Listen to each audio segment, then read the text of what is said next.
vitia efa miantsana ampony ileoody ukiawamalaniva Jesosy te vitia efa miantsana ampony ileoody ukiawamalaniva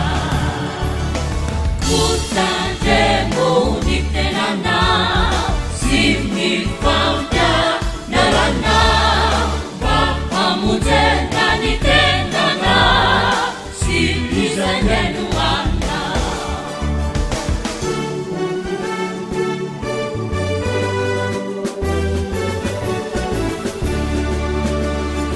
makuni panawanganu mampipini marina Vanau, sinyundi handa sana, maruni panawanganu, mampipini marina, dikendi handa vanau, sinyundi handa sana, utande mudik tenana, sinifauta narana. Amutenani tenana simizanyenuana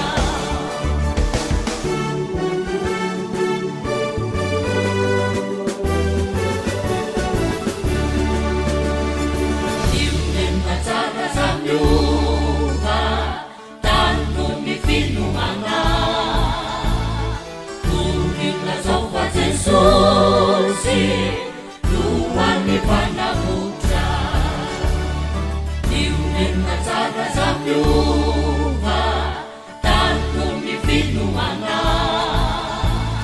Turina zofa Jesusi luani panamutra utandemoni tenana simifauta narana wapamutenani tenana simizanyenuana utandemoni tenana simifauta narana wapamutenani tenana simizanyenuana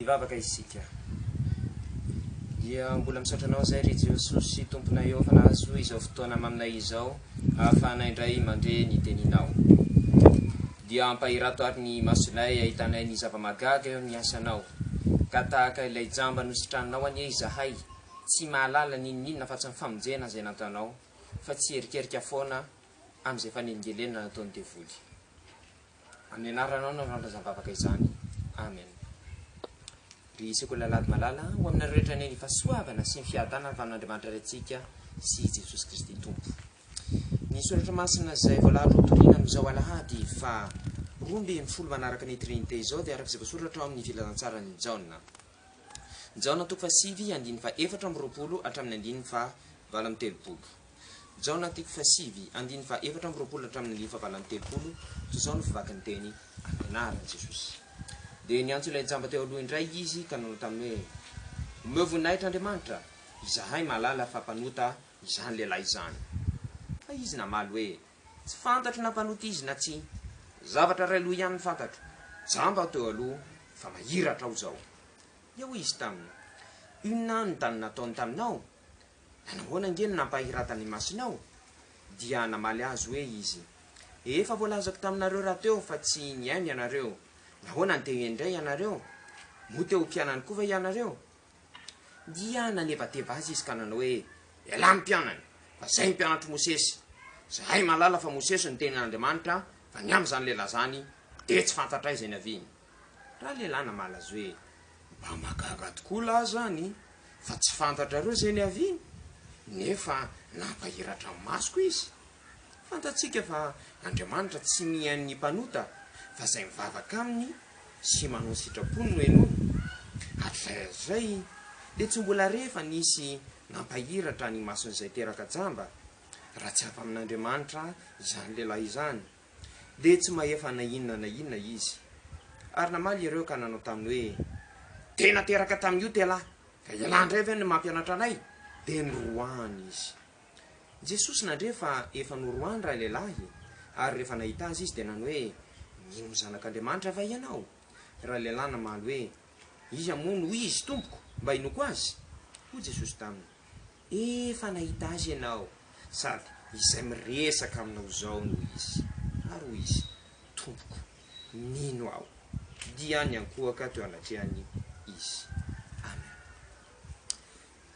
Tantara mety efa nisy nandre tantara mety voandroany reny sasany fa raha fitinana zany dia misy mpangataka jamba izy io tsy Bartimeo hafa le Bartimeo efa entsika le nteny mandra fo amiko ry zanaky Davidy hafa ndray iny fa eto ndray zany dia jamba hafa izy ty ary tena voateraka izy de fa jamba zany hatrizay niainana izy de mbola tsy nahita mihitsy de nosotrany Jesosy izy io ka nasiany fotaka teo amin'ny masiny fotaka le maloto be mihitsy nataony Jesosy teo amin'ny masiny de avy eo nasainy nanasa tare tany amin'ny Farisy loamy fa avy nanasa tare moa izy dia nahiratra amin'ny masiny gaga avy eo nilondoha ampisorona ny mpanorandalàna sy ny Fariseo hoe ahoana koa ny nataony nahatonga an'ity lehilahy ty nahiratra fantany tsara mihitsy hoe jambo io olo io teo aloha eo ary ankehitriny izy de nahiratra antanina avy eo fa ahoana nataonao de lehilahy nazava hoe Jesosy nanao feta tamin'ny masoko nanao nisy fotaka amin'ny masoko de nahiratra avy ndray nantaniny ray aman-dreny zanaka reo ve io tena teraka jamba tokoa ve io eno izy le ray aman-dreniny zany hoe fantany tsara hoe tena nao fagagana Jesosy jery any Jesosy de misy fikafika kely madinidinika sandosandoka ataony Jesosy kinanjo hitany hoe tena sitrana tokoa ity lehilahy ity. Eto am'izay de nampanatsony ray zany de niteneny hoe omeo voninahitra Andriamanitra izahay mahalala fa mpanota izany lehilahy izany.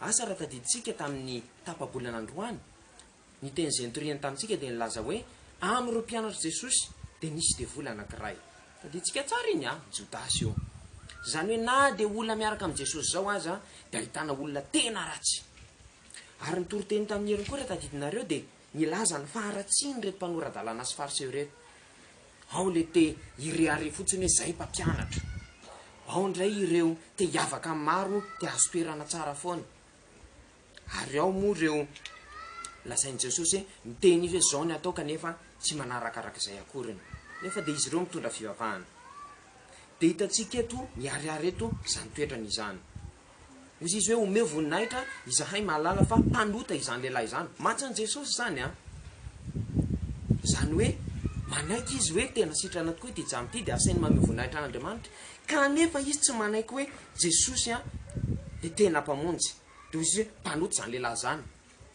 satria Jesosy tsy nanaja n'andro sabato ony raha tena masy satria andro sabato nanasitranany Jesosy de lazainy hoe tsy manaja n'andro sabato ony zany de tereny le lehilahy hiteny hoe mpanota izany lehilahy izany de zao namaliny le lehilahy azy tsy fantatro na mpanota izy na tsy zao ihany ny fantatro teo aloha jamba fisikely ahoana moa izy zay mihitsiny mahiratra ao zao teo aloha zany izy tsy nahita zao izy mahita zay ihany ny fantany iretsy miseho miteniteny mampiasa soratra masina fa ny azy de tsotra navalina ny any fantatro fotsiny de zao namonjy ahy izy hatram'izay mbola tsisy navitan'izany hoe olona teraka jamba mahiratra zao ny fantatro novonjeny zay ihany ny fantatro tahaka an'izany ry mpianatra malalan'i Jesosy no tokony ataontsika tahaka zany ry sekolalady no tokony mitoetratsika misy zavatra malingelingelina maro amin'ny fiainatsika misy fakapana maro ataony devoly amintsika misy fakapana misy fanengelenana maro ataon'ireo namatsika any de ireny no tokony ho tandrematsika tsy ho ataotsika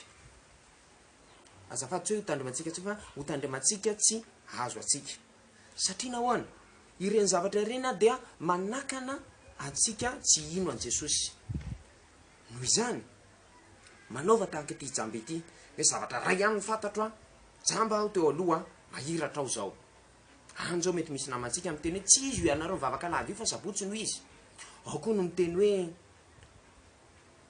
tsy mety io nareo mihina henakisoa io fa tsy mihinana no izy ao koa no miteny hoe le lakoroanareo tsy izy le manoatra an'izao io fa mahitsy ny tena izy na hoe manaendrika teny tena izy ny zavatra ohatran'ireny resaka ady malala le antsoina hoe tsy akina-pamonjena na mivavaka sabotsy isika na mivavaka lahady de tsy zay ny zava-dehibe fa rehefa misy andro anankiray atokantsika ho an'Andriamanitra zay ny zava-dehibe na mihinana henan-kisoa na tsy mihinana henan-kisoa tsy mampaninona izany ary ohatr'izany koa na voaomby taminazy fijaliana endrika manahoana ny tompontsika de tsy manova ny ninona izany za tsy miteny aza mandalina ny zavatra tahaka an'izany fa le iny ihany ny heverintsika hoe hamonjy antsika tahaka ny rehetra de lasa takona Jesosy amin'izay fotoan'izay noho izany dia aoka isika tsy ho voelingelina na zavatra tahaka an'izany fa jereo nge reto fariseo mpanoradalany reto hoe no izy tsy tian Jesosy de lasa nitevatevainy le olona lazainy hoe izy ho ny mpianatra Mosesy fa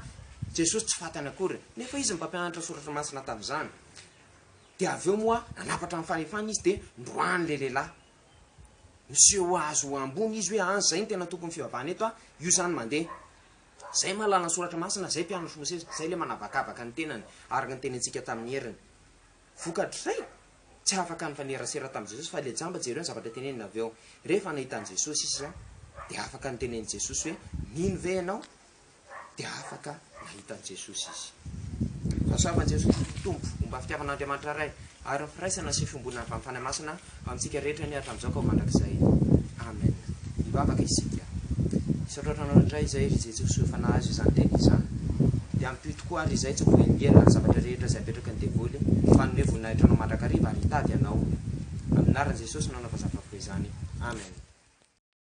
Unis dans la prière. Nous te remercions toujours, Seigneur, pour ce moment.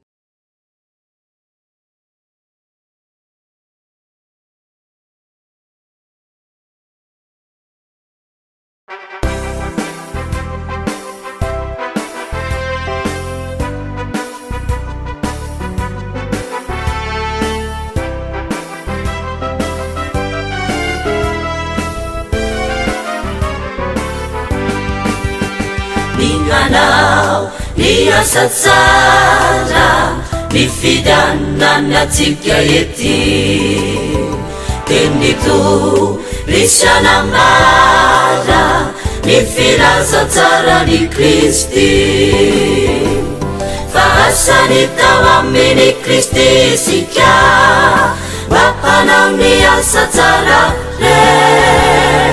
efa voavoatra mandeha anatsika mahitaona olo marobe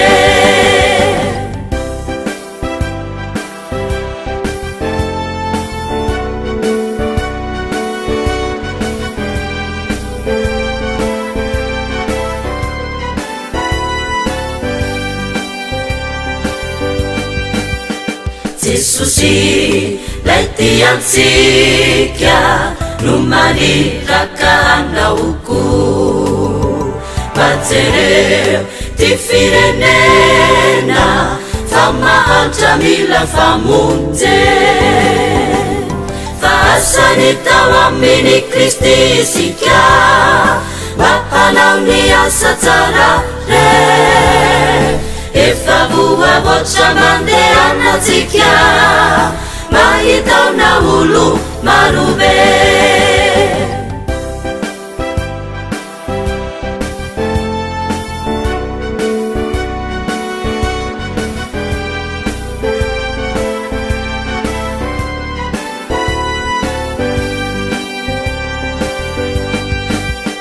reo mahatra marobe reo mila vonjizika mitoreo kamia tsomba vonjeo miandranao izika majele fa asany tao aminy Kristi sika mampanao ny asa tsara efa voavoatra mandeha anatsika mahitaona olo marobe fa asany tao aminy Kristi sika mampanao ny asa tsara efa voavoatra mandeha anatsika mahitaona olo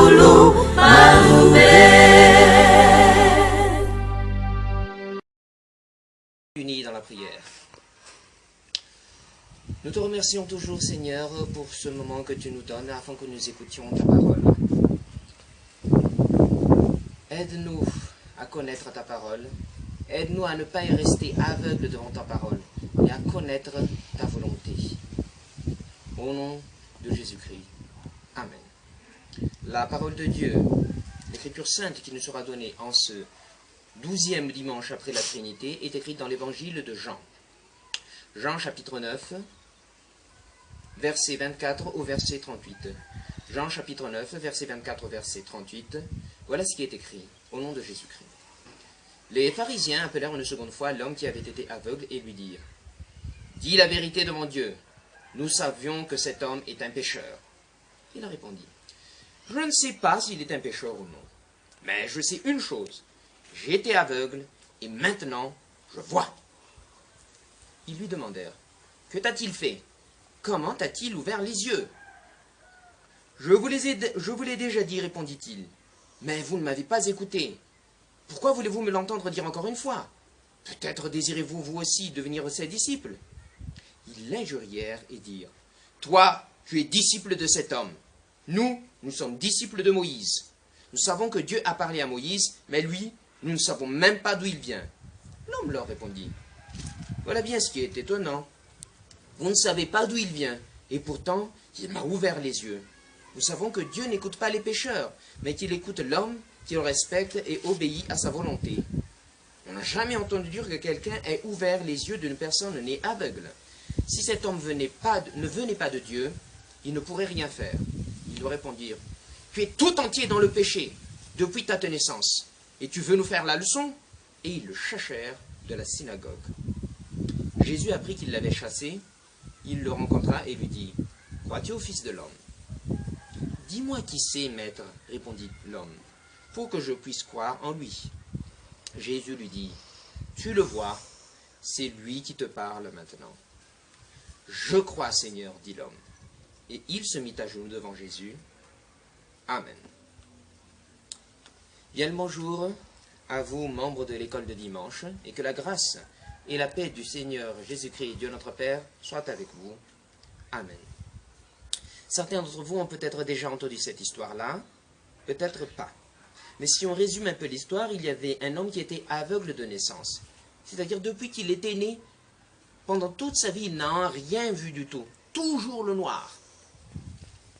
Mais lorsque Jésus l'a vu, il a mis de la boue sur ses yeux, oui, de la boue toute sale sur ses yeux, et ensuite il lui a dit de se laver les yeux dans le fleuve de Siloé, et après, ses yeux se sont ouverts et il a pu voir. Résultat, les pharisiens et les maîtres de la loi ont été indignés. Plus exactement, ils étaient jaloux. Alors ils ont demandé à l'aveugle qui a été guéri, « Comment il t'a fait ?» Alors il a dit, « Bon, Jésus m'a mis de la boue sur les yeux et ensuite, j'ai pu voir. » Ensuite, ils ont demandé aux parents de l'aveugle comment ils étaient, est-ce que c'est bien votre fils, est-ce qu'il est bien aveugle de naissance? Et il a répondu, oui, c'est bien notre fils. Donc, il ne pouvait pas protester sur le fait que c'était un homme qui était aveugle avant, qui n'était pas aveugle avant. Parce qu'en tant que jaloux, il cherchait à prouver que Jésus était un imposteur. Il cherchait à prouver que Jésus était un faux prophète. Il croyait que c'était une mise en scène du cinéma, que cet homme n'était pas aveugle. Or, ils ont bien pu voir que cet homme était bien aveugle et qu'il était guéri. Alors, qu'est-ce qu'ils ont fait? Si vous vous souvenez de la prédication d'avant, les pharisiens et les maîtres de la loi avaient de très mauvaises réputations. Jésus l'a dit dimanche dernier, si vous vous en souvenez. Tout d'abord, Jésus a dit qu'ils disent de faire quelque chose alors qu'eux-mêmes, ils ne le font même pas. Ils veulent avoir de bonnes places, ils veulent être différents des autres, et surtout, ils veulent qu'on se l'appelle avec toutes sortes de titres, maître, père, rabbi et tout ça. Et on peut le voir clairement ici. Regardez ce qu'ils ont dit. Ils disent, dis la vérité devant Dieu, nous savons que cet homme est un pécheur. Donc ils acceptent que cet homme-là est guéri. Mais ils n'acceptent pas que Jésus est le Seigneur, ils n'acceptent pas que Jésus est le Sauveur. Ils veulent dire que Jésus est un pécheur. Alors regardez comment l'aveugle guéri a répondu. Je ne sais pas s'il est un pécheur ou non, mais je ne sais une chose. J'étais aveugle et maintenant je vois. Voyez-vous, les pharisiens et les maîtres de la loi connaissent l'écriture sainte et pourtant ils ne l'appliquent même pas. Ils ne savent même pas que Jésus est le Sauveur. Ils ne savent même pas que Jésus est le Seigneur. Mais l'aveugle guéri, il le sait. Pourquoi? Parce qu'il avait la foi. Et vous pouvez voir encore dans les versets qui suivent. Ils l'ont renvoyé de la synagogue. Ils l'ont chassé de la synagogue. Ils ont dit, tu es dans le péché depuis ta naissance et tu veux nous faire la leçon. Vous pouvez voir qu'ils connaissent l'écriture sainte. Mais ils veulent avoir de bonnes places. Ils veulent être différents des autres. Et ils se montrent supérieurs aux autres. Résultat, ils n'ont pas pu voir Jésus. Ils n'ont pas pu être accueillis par Jésus. Et pourtant, l'aveugle, lui, vous avez bien, après avoir été chassé de la synagogue, c'est Jésus qui l'a accueilli. Il y a beaucoup de choses dans notre vie. Peut-être nos amis, peut-être quelqu'un d'autre, même nos ennemis, qui nous apprennent quelque chose qui nous déconcentre avec des fausses doctrines. Par exemple, il faut prier le samedi et non le dimanche. Il faut manger du porc. Il ne faut pas manger du porc. Jésus a été cloué sur une croix en forme de poteau, une croix en forme de thé. Toutes ces leçons-là ne nous donnent pas le salut. Que Jésus a été cloué sur une croix en forme de thé ou de poteau, que nous mangions du porc ou pas, que nous prions le samedi ou le dimanche, ça ne change rien. L'important, c'est de croire en Jésus. Alors ne nous laissons pas embrouiller par toutes sortes de doctrines, comme ces pharisiens-là. Ils ne savent même pas que Jésus est le Sauveur, et pourtant, ils ont l'écriture sainte. Alors nous, membres de l'école du dimanche, apprenons à avoir la foi, comme l'aveugle guéri. Ne nous laissons pas embêter par toutes sortes de fausses doctrines que le démon nous donne. Faisons comme l'aveugle guéri. Je ne sais qu'une seule chose, je dois croire en Jésus. Que la grâce du Seigneur Jésus-Christ, l'amour de Dieu et la communion avec le Saint-Esprit soient avec nous. Prions.